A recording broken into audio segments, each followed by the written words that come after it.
So today, lads, we are going to be talking about something that I actually am going to be talking a lot more because we don't know about the CBA. So I'm going to be throughout the year looking at players I'm going to be seeing overseas and players that we would consider the Fever should consider, or any team, honestly, especially if they move the rosters to 14 or 15, because that is something that could happen in the CBA. If that happens, you're allowed to bring development players. And obviously, the draft is the draft. There are certain players that I'm like, okay. Like, these are players that would be really high draft picks, but maybe they're overseas. Maybe they went undrafted. And maybe they're a little bit older and um, weren't maybe at the level needed at the time. So there's going to be a lot of these players where I'm going to be talking about them and potentially that some team should end up signing, especially if they raise the rosters. Because Elena Buenavida, I didn't realize, like, I watched her play and I'm like, I went to watch the Valencia game and I'm like, shit, who's this? Who's this? And I'm like, she looked real good. She looked real good against Fenerbahce. Like, shooter can run the one a little bit, super quick release, and again was a starter on a good Valencia team. Like, nice take to the basket, is able to get it on the wing, easy pass in there to Kyle Alexander.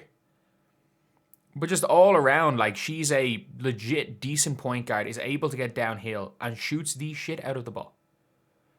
So you've got this type of player here who is available as a 14th, 15th player that I think could be a really nice option because, look, you're looking at college ball, and yeah, obviously extra roster spots opens up spot for college, but how many better guards are there in college basketball than Buenavida, who's born in 2004?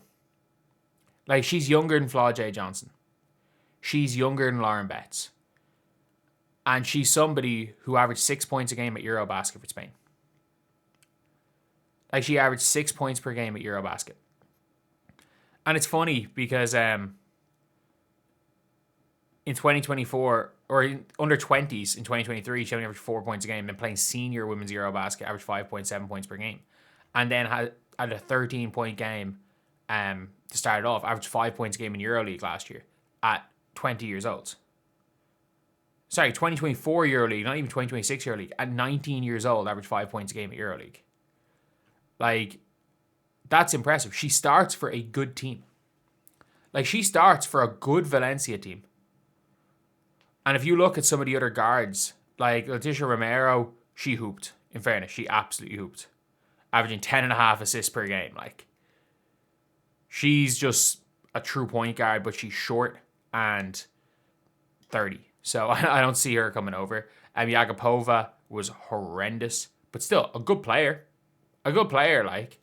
She historically has been exceptional, but really struggled so far this season. But, like, she again has been one of the best EuroLeague women's players ever. Like, she might just go and give it a year to come over, but I don't see her being up to much at this stage in her career. Like Kayla Alexander, who's a good player. Kayla Alexander is one of the best Canadian players. And you're looking at this team, it's pretty good. It is a pretty good team. But Buenavida is a player available. Raquel Carrera is fantastic. But the fucking Liberty have her rights. The Liberty have her rights. Of course the Liberty have her rights. Like, she's going to come over and be an elite bench player next season. She's also taller than 6'2". But Buenavida is really solid. She's very solid. She's a shooter. She has the ability, or she has the potential to be a solid player. A real solid player. And if you're getting somebody who is the age of a rookie, she's young. Again, she's younger than most of this year's draft, and you can get her as a free agent. You don't need a draft. You don't need to waste a draft pick on her. You can get her as a free agent. As far as I'm aware, anyway. You can get her as a free agent. So she's able to Like, she's genuinely... And she made EuroLeague Team of the Week. She got voted... Her and Awafam got voted into EuroLeague Team of the Week. Which is kind of crazy. Because they lost. 2 of them. Oh, it's just We Got Next. It's just a random publication. I was about to say, I was like, they have 2 people on a team that lost. But Buenavida was great. Genuinely, they said impossible not to highlight the matches of Buenavida and Awafam despite the loss. For the other 3, it was a no-brainer. Honorable mention. Julie Alamon's so good at basketball. Like, Julie Alamon is like my ideal. I'm going to break down free agency positions and what I think the Fever should do. My ideal backup point guard is Julie Alamon because I think she can play with Caitlin Clark. Like, I think if you want to play Caitlin Clark minutes at the 2, I think Julie Alamon is one of the few point guards that can do it. But, yeah, it's genuinely one of those things where I feel like the Fever need to look outside. Like, I think they need to do what the Mercury did. You need to start making bold moves. You gotta think like you're a winning franchise.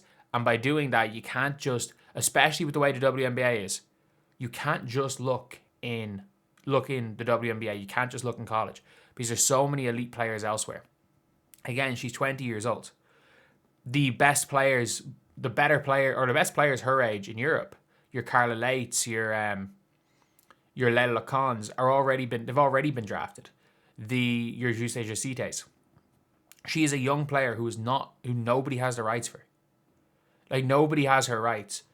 It's not like if you're looking at Clara Lundqvist or Clara Holmes, where the Mercury have her rights. It's not like you're looking at all these players and you're like, oh, some team has stashed her. Nobody stashed her.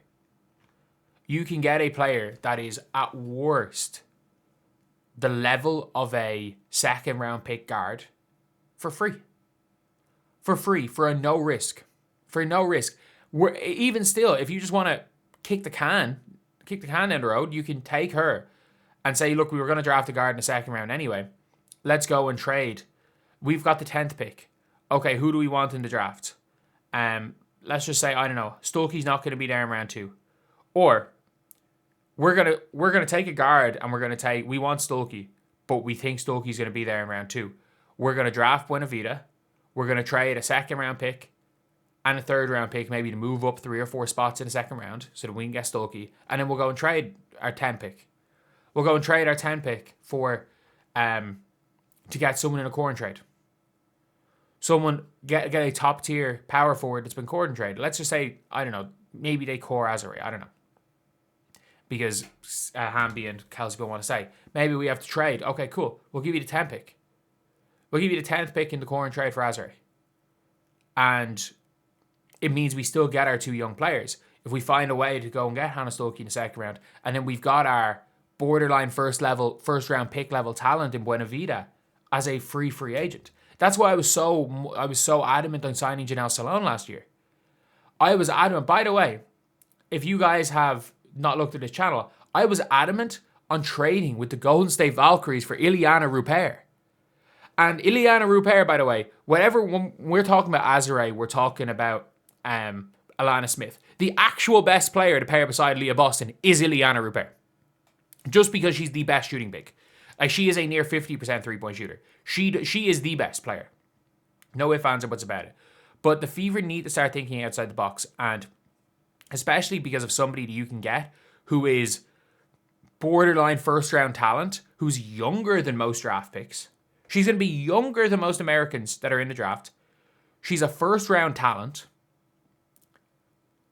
Or late first-round talent. I'm not going to say, like, lower first-round talent. But she's late first-round talent. And you can get her without using a pick on a minimum. And the likelihood is, especially with the way things are going with the new CBA, that there's going to be extra spots on a team so you can bring her for development if it doesn't work out. And you've got a young player who's 21 years old who is going to grow with the franchise and who knows, maybe could be, because of her off-ball shooting ability and her ability to run a bit of the one, maybe could be that long-term backup to Caitlin.